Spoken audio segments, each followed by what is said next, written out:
Françaises, Français, si je suis élu président, la première mesure que je prendrai sera de développer et d'imposer l'espéranto. L'espéranto, c'est une langue qui a été créée de toutes pièces, mais c'est une langue géniale. Beaucoup plus simple que l'anglais, pas de conjugaison, enfin vraiment simplissime. En fait, quand on fait 2 ans d'espéranto, on est au niveau de 7 ans d'anglais. Et là, on est en train de dépenser des fortunes avec l'Europe qu'on a créée, avec tellement de langues. On est en train de dépenser des fortunes en traduction pour arriver à faire communiquer ces gens qui arrivent d'horizons divers. C'est une catastrophe, c'est complètement stupide. Et c'est d'autant plus stupide que si on avait développé l'espéranto, qu'on l'avait imposé à l'école, eh bien, depuis le temps que l'Europe existe, beaucoup de gens parleraient l'espéranto. La langue des diplomates avant, c'était le français. Puis ils se sont aperçus progressivement que l'anglais, c'était beaucoup plus facile. Donc c'est une langue qui s'est naturellement imposée, qui est devenue la langue de la communication mondiale. Eh bien, si on avait, nous, l'Europe, imposé l'espéranto au sein de l'Europe, très rapidement, il aurait pris la place de l'anglais, et c'est ce qui aurait vraisemblablement permis un bien plus grand rayonnement commercial, culturel, social, tout ce qu'on veut, de l'Europe sur le reste du monde. Et il ne faut pas oublier qu'en Chine, il n'y a pas grand monde qui parle anglais ou une autre langue que le mandarin. En Inde, les gens parlent anglais, mais c'est uniquement l'élite qui parle anglais. Quand on va dans les campagnes, etc., ces gens-là ne parlent pas l'anglais. Ils ont leur dialecte, ils ne savent pas du tout parler anglais. Ils apprendront plutôt l'espéranto, qui est beaucoup plus facile. Et quels sont les échanges qu'on va le mieux développer ? Eh bien, c'est des échanges avec ces pays-là, qui sont en plus des pays émergents. Et la seule objection que j'ai entendue, moi, face à l'espéranto, on me dit, c'est une langue qui est sans culture, puisqu'elle a été créée de toutes pièces. Mais c'est complètement couillon comme réflexion. Puisque de toute façon, la littérature, on continuera à l'étudier dans notre langue maternelle. Quels sont les Français qui lisent des bouquins en anglais ?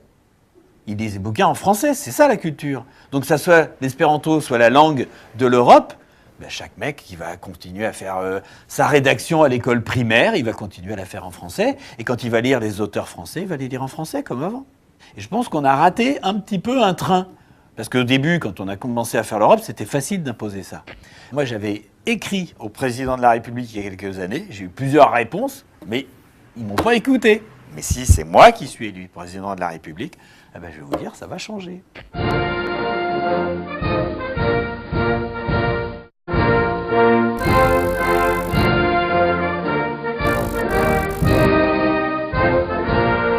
Françaises, Français, si je suis élu président, la première mesure que je prendrai sera de développer et d'imposer l'espéranto. L'espéranto, c'est une langue qui a été créée de toutes pièces, mais c'est une langue géniale. Beaucoup plus simple que l'anglais, pas de conjugaison, enfin vraiment simplissime. En fait, quand on fait 2 ans d'espéranto, on est au niveau de 7 ans d'anglais. Et là, on est en train de dépenser des fortunes avec l'Europe qu'on a créée, avec tellement de langues. On est en train de dépenser des fortunes en traduction pour arriver à faire communiquer ces gens qui arrivent d'horizons divers. C'est une catastrophe, c'est complètement stupide. Et c'est d'autant plus stupide que si on avait développé l'espéranto, qu'on l'avait imposé à l'école, eh bien, depuis le temps que l'Europe existe, beaucoup de gens parleraient l'espéranto. La langue des diplomates avant, c'était le français. Puis ils se sont aperçus progressivement que l'anglais, c'était beaucoup plus facile. Donc c'est une langue qui s'est naturellement imposée, qui est devenue la langue de la communication mondiale. Eh bien, si on avait, nous, l'Europe, imposé l'espéranto au sein de l'Europe, très rapidement, il aurait pris la place de l'anglais, et c'est ce qui aurait vraisemblablement permis un bien plus grand rayonnement commercial, culturel, social, tout ce qu'on veut, de l'Europe sur le reste du monde. Et il ne faut pas oublier qu'en Chine, il n'y a pas grand monde qui parle anglais ou une autre langue que le mandarin.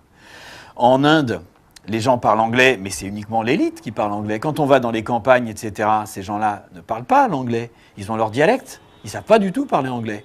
Ils apprendront plutôt l'espéranto, qui est beaucoup plus facile. Et quels sont les échanges qu'on va le mieux développer ? Eh bien, c'est des échanges avec ces pays-là, qui sont en plus des pays émergents. Et la seule objection que j'ai entendue, moi, face à l'espéranto, on me dit, c'est une langue qui est sans culture, puisqu'elle a été créée de toutes pièces. Mais c'est complètement couillon comme réflexion. Puisque de toute façon, la littérature, on continuera à l'étudier dans notre langue maternelle. Quels sont les Français qui lisent des bouquins en anglais ? Ils lisent des bouquins en français, c'est ça la culture. Donc que ça soit l'espéranto, soit la langue de l'Europe, ben chaque mec qui va continuer à faire sa rédaction à l'école primaire, il va continuer à la faire en français. Et quand il va lire les auteurs français, il va les lire en français comme avant.